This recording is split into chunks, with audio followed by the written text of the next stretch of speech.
सही समय पर शादी का सपना पूरा हो जाना भी सौभाग्य माना जाता है। फिर चाहे वह आप देख रहे हो या फिर कोई माँ या पिता अपने बच्चों के लिए। नमस्कार दोस्तों, स्वागत है आपका हमारे चैनल परम शक्ति विवाह मंत्र में। प्रिय भक्तों, हर माँ बाप का सपना होता है कि उनकी संतान की शादी समय से हो जाए, लेकिन यह सौभाग्य सभी के साथ नहीं होता है। कुछ लोगों विवाह में चाहे अनचाहे अड़चने आती हैं या फिर शादी तय होकर भी टूट जाती है। यदि आपकी या फिर आपके घर के किसी सदस्य की यही पीड़ा है और उम्र बीत जाने के बाद भी अभी तक उसका विवाह नहीं हो पाया है, तो विवाह में आ रही सभी बाधाओं को दूर करने और शीघ्र विवाह के योग बनाने वाले इन सरल और प्रभावी मंत्र को एक बार अवश्य श्रवण करना चाहिए। इन मंत्रों को श्रवण करने पर चमत्कारिक रूप से ही चट मंगनी और चट शादी होती है। यदि आपके बच्चों के विवाह में विलंब हो रहा है तो आप शक्ति की साधना करके इस समस्या से निजात पा सकते हैं। इसके अलावा शीघ्र विवाह के लिए माता पार्वती की पूजा उपासना भी अत्यंत फलदायी होती है। सुयोग्य वर और वधू पाने के लिए हमारे बताए गए मंत्र को आपको अपने मोबाइल फोन पर 108 बार श्रवण करना है। यदि उससे ज्यादा भी करना चाहे तो मोबाइल को दोबारा चला दें। याद रहे, इस मंत्र को रोजाना 108 बार श्रवण करना चाहिए। मंत्रों को पूरा 108 बार श्रवण करने पर ही आपको लाभ होगा। यदि वीडियो पसंद आए तो उसको लाइक करें, शेयर करें और हमारे चैनल परम शक्ति विवाह मंत्र को सब्सक्राइब जरूर करें। तो चलिए शुरू करते हैं। हर हर महादेव। मंत्र इस प्रकार है। ओम श्री वरप्रदाय श्री मायातीता धर्माय नमः। ओम श्री वरप्रदाय श्री मायातीता धर्माय नमः। ओम श्री वरप्रदाय श्री मायातीता धर्माय नमः। ओम श्री वरप्रदाय श्री मायातीता धर्माय नमः। ओम श्री वरप्रदाय श्री मायातीता धर्माय नमः।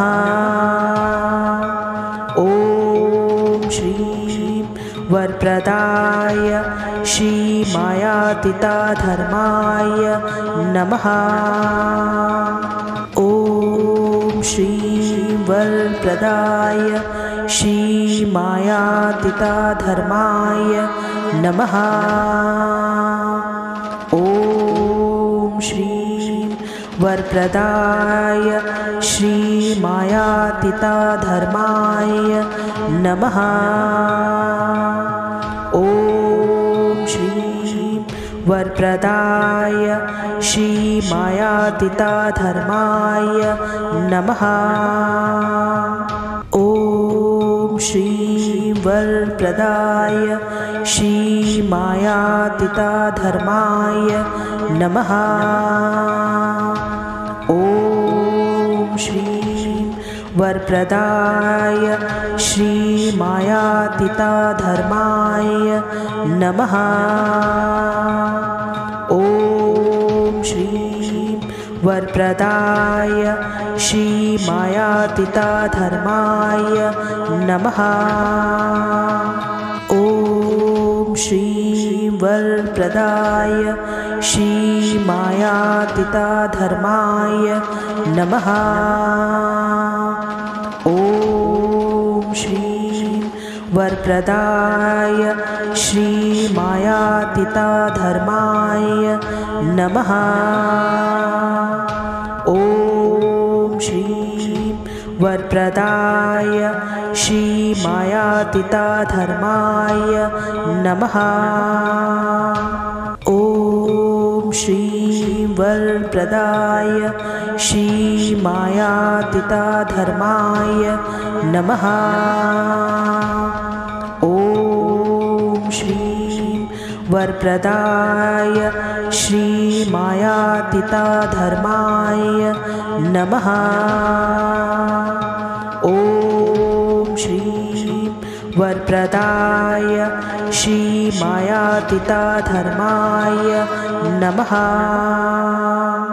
ॐ श्रीं वरप्रदाय श्रीमायातीताधर्माय नमः।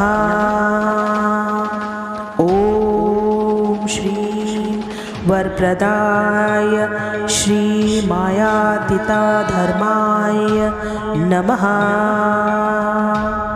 ॐ श्रीं वरप्रदाय श्रीमायातीताधर्माय नमः। ॐ श्रीं वरप्रदाय श्रीमायातीताधर्माय नमः। ॐ श्रीं वरप्रदाय श्रीमायातीताधर्माय नमः। ॐ श्रीं वरप्रदाय श्रीमायातीताधर्माय नमः। ॐ श्रीं वरप्रदाय श्रीमायातीताधर्माय नमः। ॐ श्रीं वरप्रदाय श्रीमायातीताधर्माय नमः। ॐ श्रीं वरप्रदाय श्रीमायातीताधर्माय नमः। ॐ श्रीं वरप्रदाय श्रीमायातीताधर्माय नमः। ॐ श्रीं वरप्रदाय श्रीमायातीताधर्माय नमः। ॐ श्रीं वरप्रदाय श्रीमायातीताधर्माय नमः। ॐ श्रीं वरप्रदाय श्रीमायातीताधर्माय नमः। ॐ श्रीं वरप्रदाय श्रीमायातीताधर्माय नमः। ॐ श्रीं वरप्रदाय श्रीमायातीताधर्माय नमः। ॐ श्रीं वरप्रदाय श्रीमायातीताधर्माय नमः। ॐ श्रीं वरप्रदाय श्रीमायातीताधर्माय नमः। ॐ श्रीं वरप्रदाय श्रीमायातीताधर्माय नमः। ॐ श्रीं वरप्रदाय श्रीमायातीताधर्माय नमः। ॐ श्रीं वरप्रदाय श्रीमायातीताधर्माय नमः। ॐ श्रीं वरप्रदाय श्रीमायातीताधर्माय नमः। ॐ श्रीं वरप्रदाय श्रीमायातीताधर्माय नमः। ॐ श्रीं वरप्रदाय श्रीमायातीताधर्माय नमः। ॐ श्रीं वरप्रदाय श्रीमायातीताधर्माय नमः। ॐ श्रीं वरप्रदाय श्रीमायातीताधर्माय नमः। ॐ श्रीं वरप्रदाय श्रीमायातीताधर्माय नमः। ॐ श्रीं वरप्रदाय श्रीमायातीताधर्माय नमः।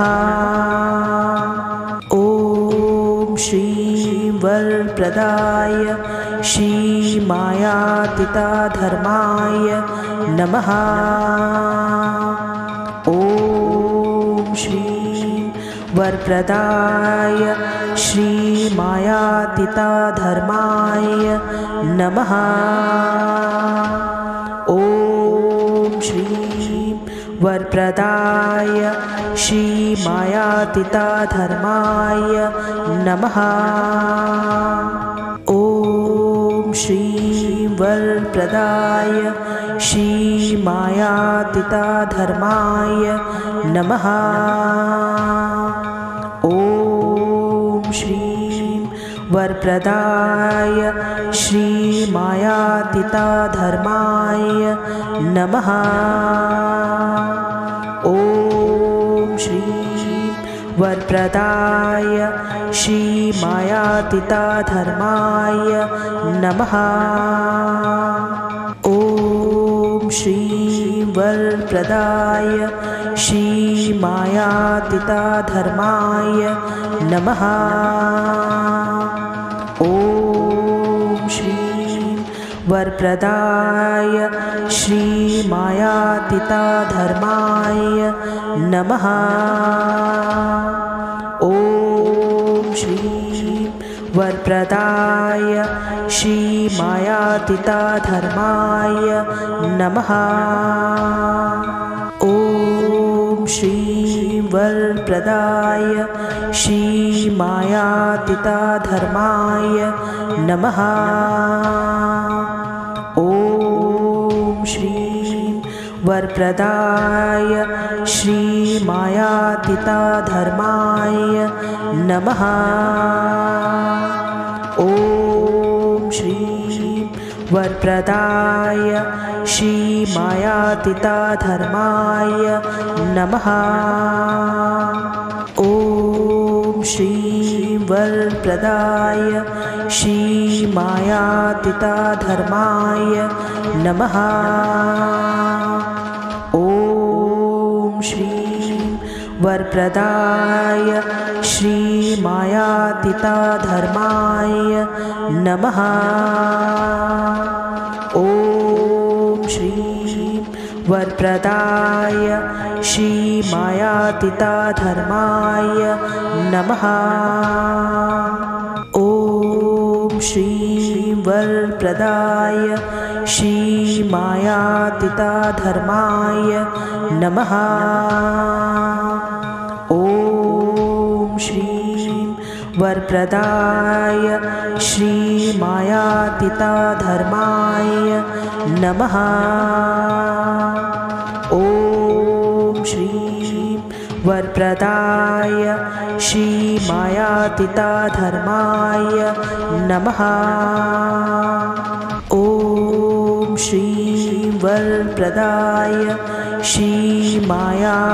श्रीमायातीताधर्माय नमः। ॐ श्रीं वरप्रदाय श्रीमायातीताधर्माय नमः।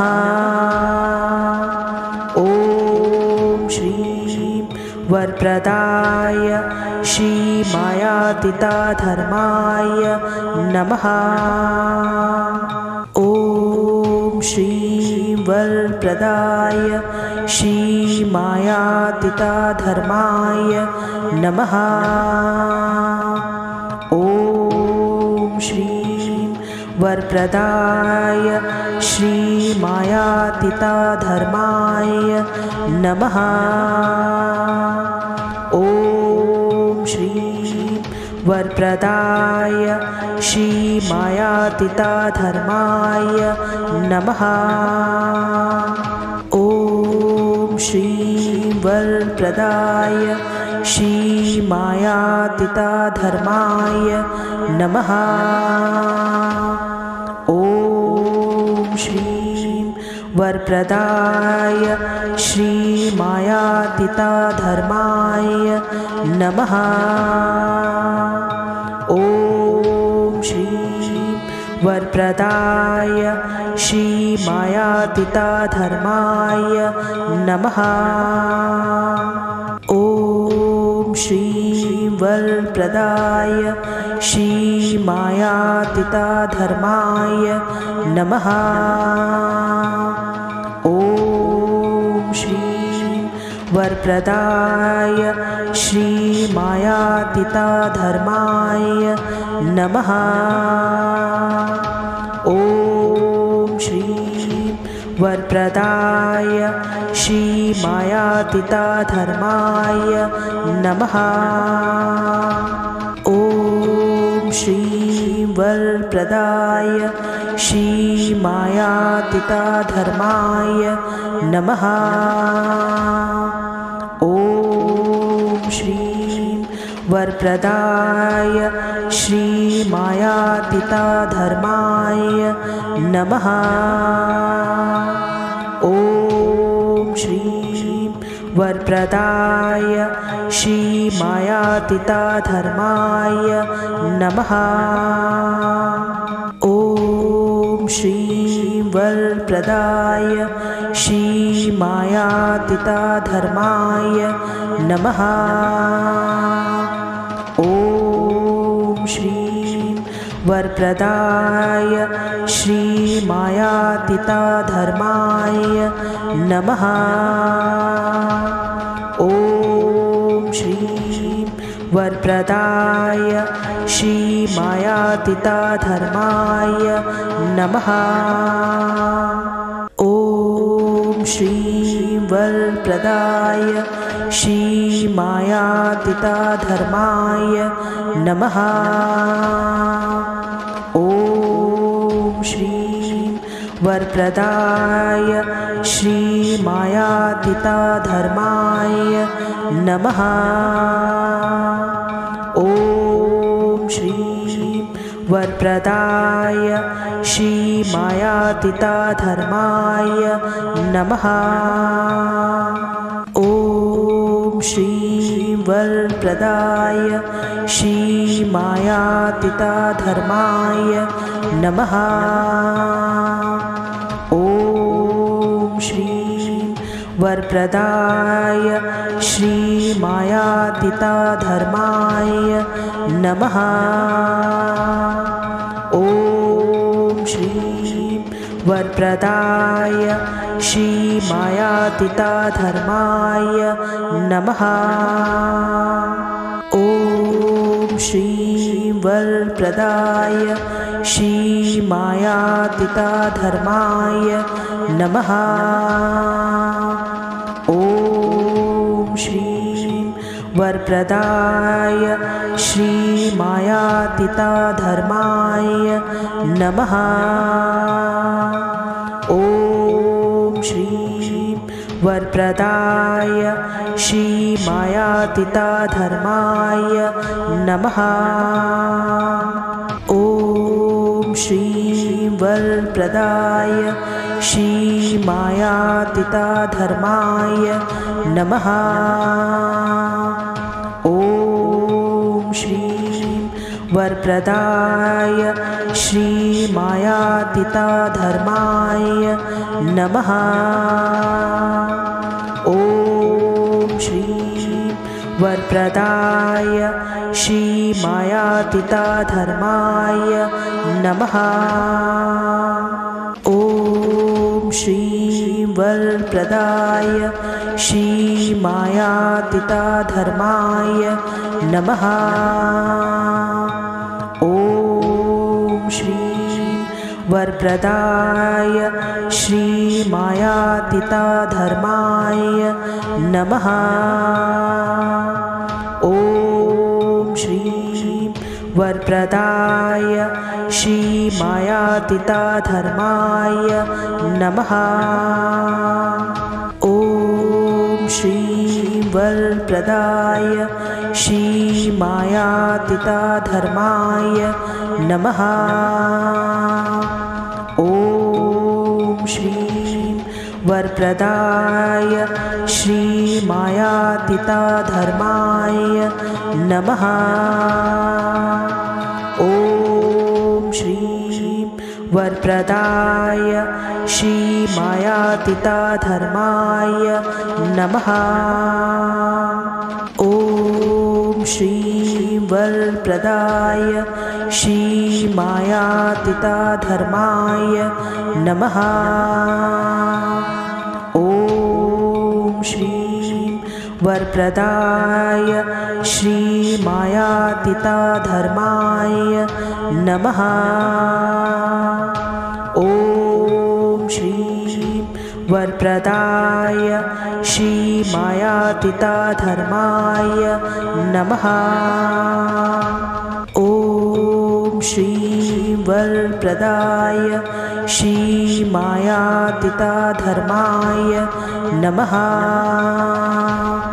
ॐ श्रीं वरप्रदाय श्रीमायातीताधर्माय नमः। ॐ श्रीं वरप्रदाय श्रीमायातीताधर्माय नमः। ॐ श्रीं वरप्रदाय श्रीमायातीताधर्माय नमः। ॐ श्रीं वरप्रदाय श्रीमायातीताधर्माय नमः। ॐ श्रीं वरप्रदाय श्रीमायातीताधर्माय नमः।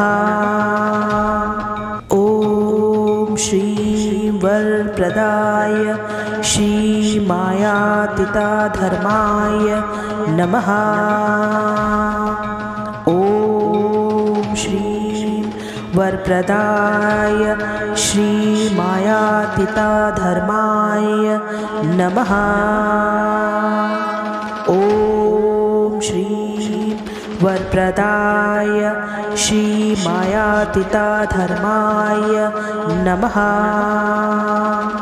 ॐ श्रीं वरप्रदाय श्रीमायातीताधर्माय नमः।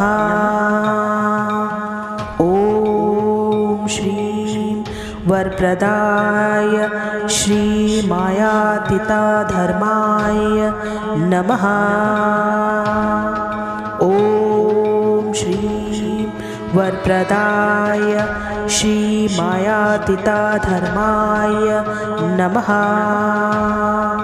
ॐ श्रीं वरप्रदाय श्रीमायातीताधर्माय नमः। ॐ श्रीं वरप्रदाय श्रीमायातीताधर्माय नमः। ॐ श्रीं वरप्रदाय श्रीमायातीताधर्माय नमः। ॐ श्रीं वरप्रदाय श्रीमायातीताधर्माय नमः। ॐ श्रीं वरप्रदाय श्रीमायातीताधर्माय नमः।